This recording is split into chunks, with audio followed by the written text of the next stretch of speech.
Welcome to Sodo Creations, where we make your imagination a reality. I was just showing you the valance hangers that we're going to use to design this backdrop.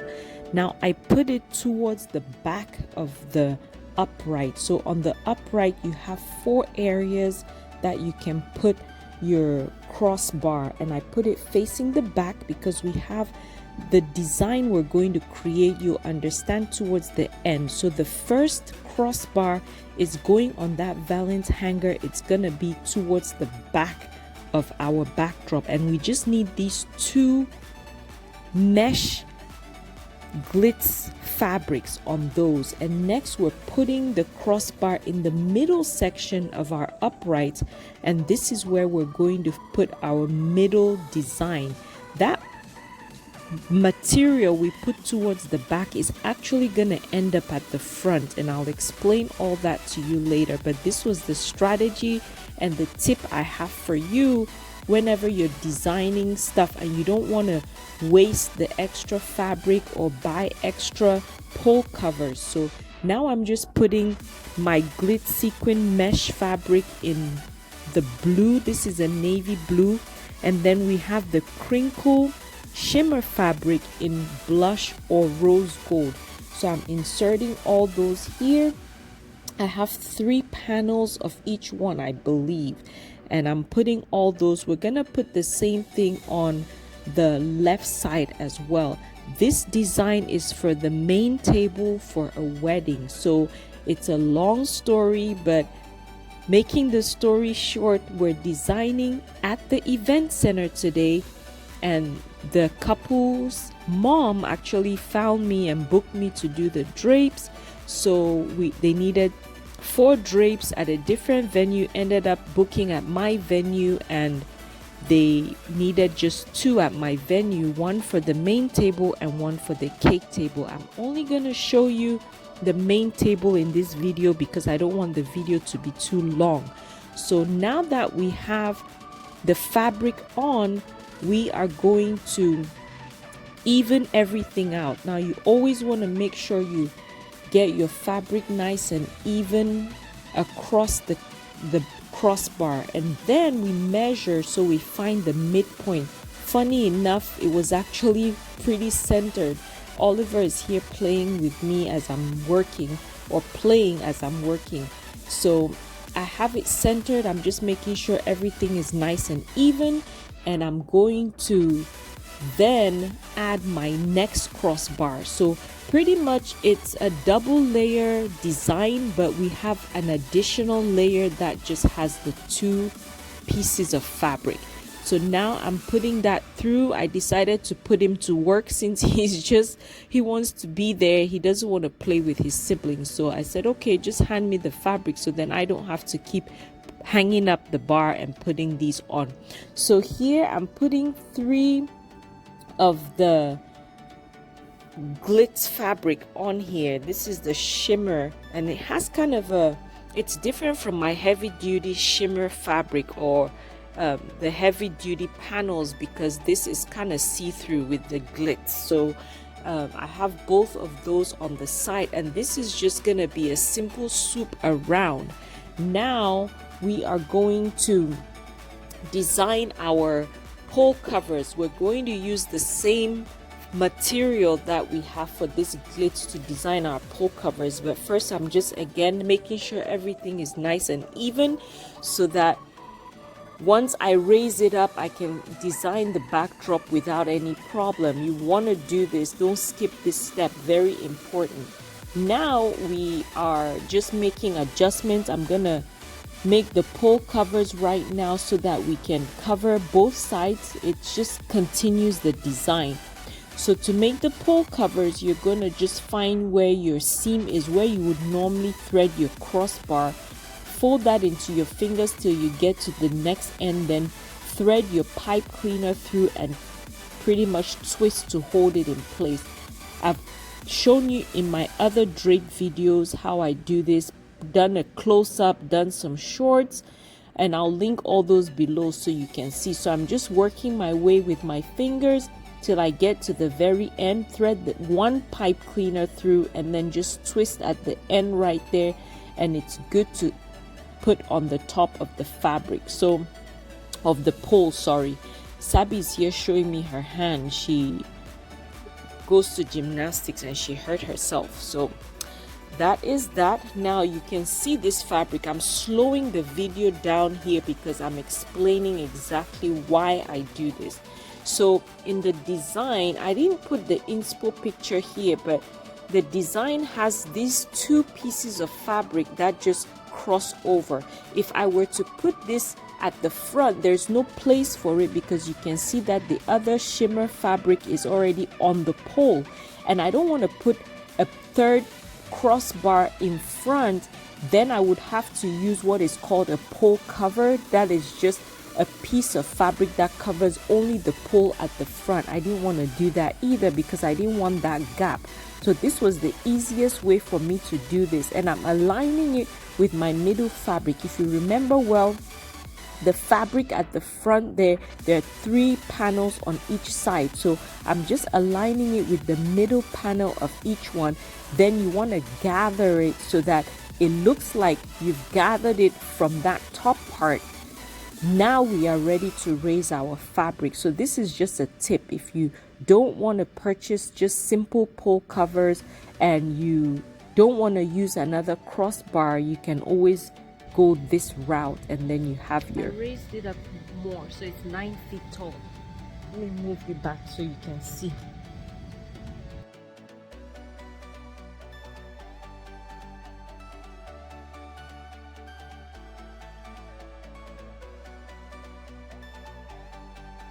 Now it's time to design our backdrop. So we have it all the way up to 9 feet. I think the 9 foot is kind of a good spot because it gives it more elegance, it stands out. So I have pipe cleaners, some are double, some are single, and I'm just folding that fabric into my hand.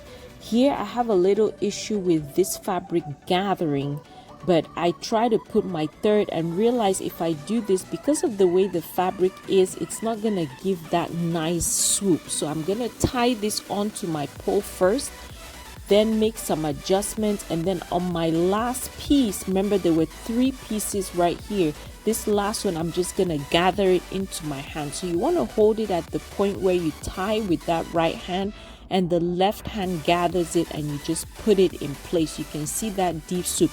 If I were to do this in my fingers, it would not be the same effect. It would just be a straight line all over. So while I'm doing this, Richard is getting the tablecloths ready. He's setting up the room. He's setting up the sound system, all that. His dad is helping with the chairs. We're gonna repeat the same thing on the opposite side. So again, gather the fabric back and forth in your fingers. This time I actually went with smaller pleats instead of the bigger ones I usually do with my 4-way stretch fabric, because I'm working with newer fabrics here, and I just learned that to get those nicer pleats I have to fold them smaller. So that's what I did here. Same technique on the other side, this time using my left hand where I'm gonna tie, and then the right hand to fold. Now it's time to adjust all our fabric, and you can see when you gather the fabric well, make sure it's nice and even from the top. It makes it easier, and you can just see the fabric flow down. I'm telling Richard where I'm gonna put the table, and we're just communicating back and forth on different things, how everything is gonna go. Now you want to tuck all your fabric at the bottom. So I'm just arranging. When you tuck it in, make sure they're on the same line, right? There's a straight line and it just goes evenly. Some pieces are not further back and some further forward. So you want to make sure it's all aligned and they're all tucked in. So I'm just pushing the pieces of fabric that are coming forward, stepping back to look at it, to make sure it looks good. At first I was concerned about that blue being too sheer, but it worked out fine. So now you can see where I try to gather in my hand and it was just straight. Look at the difference when you do that technique. So now we don't have anything that's holding that in place. So I'm gonna tie that. Once it's secure, I let go, grab my other piece, see where I'm gonna connect the 2 pieces, and repeat the same method. and they hold fine. So then once it's gathered, then I put the two together and I can tie the fabric together. I know this was a little fast, but if I had the other fabric, then you can see where it's different at that point. So this is pretty much the design. We're going to make more adjustments. Again, cover all the gaps. I think I had to get a chair to fix the gap on that right side. You can't really see much, but both the fabric on the crinkle fabric and the glitz fabric are rose gold, but because we are using two different textures, it gives it that illusion that you have two different shades of pink when you actually they're both rose gold. That's why with the drape designs, the more classy, elegant looks you get are those that you kind of play with different fabric textures. It gives it more depth to your backdrop rather than using just a single fabric. But of course, it depends on what the client would want you to do for the backdrop. Now we're tucking in the fabric on the sides, both sides, and then we're pretty much done. I'll show you the next design we're going to be working on, so that again, if you're not subscribed, make sure you subscribe and click that notification bell, so when I do post that next video, you will be notified and you'll be able to see the tutorial on that. So make sure you're subscribed. Thank you for those who are already subscribed and really supporting the channel, and thank you for the patience on my videos so far. Now I want to show you how I iron or steam the tablecloth for the backdrop. So this is for the main table, sorry. I'm just putting it on the pipe and drape kit. This was the easiest way to even iron the tablecloth because we had over 30 tablecloths. This is one of the most challenging things to me, ironing and getting the tablecloths prepped, because it's time consuming. But I decided to put it on this pipe and drape stand and just steam both sides. So once I go through on one side, because the steamer cord is not as long, I have it connected to an extension cord.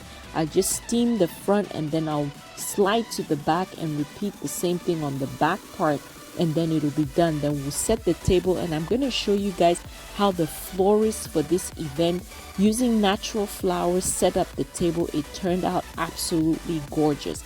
Again, we're going to design the table for the cake, the backdrop for the cake right next to this one. So make sure you are subscribed and click the notification bell so you don't miss it. So this is our 6-foot table. The couple wanted a simple table with that silver tablecloth we just steamed. So I'm getting that ready. We're going to put that in the middle and put their chairs, put our tablecloth on, and then I'll show you pictures of how it turned out. We were here pretty late trying to get the venue ready and a lot of different things done. Once you put your tablecloth on, if you have a tablecloth that doesn't have the rounded sides, you want to just tie the middle parts and then tuck that in. That helps you not have that excess fabric on the side. So that's what I'm doing here. You just tie, double knot it, and it keeps it in place, and then it's not dragging or looks awkward when you take pictures. So you tuck it nicely, and then we are pretty much done. So now I'm gonna show you the next backdrop to look forward to, and you tell me once you watch the other tutorial which one you like better. But this is what we are going to be doing in another video, so make sure you're subscribed, make sure you click the notification bell so you don't miss it. Now here's the final look. It turned out absolutely gorgeous. Their colors were blue and pink, and I like the big tall vases on the right and left. I'll show you a close-up of it, and the lighting that comes through with the blue. They have crystals in each vase. That's the right side, this is the left side, and all those are natural flowers at the top with a mixture of some greenery that are artificial and natural. So you can see the look here.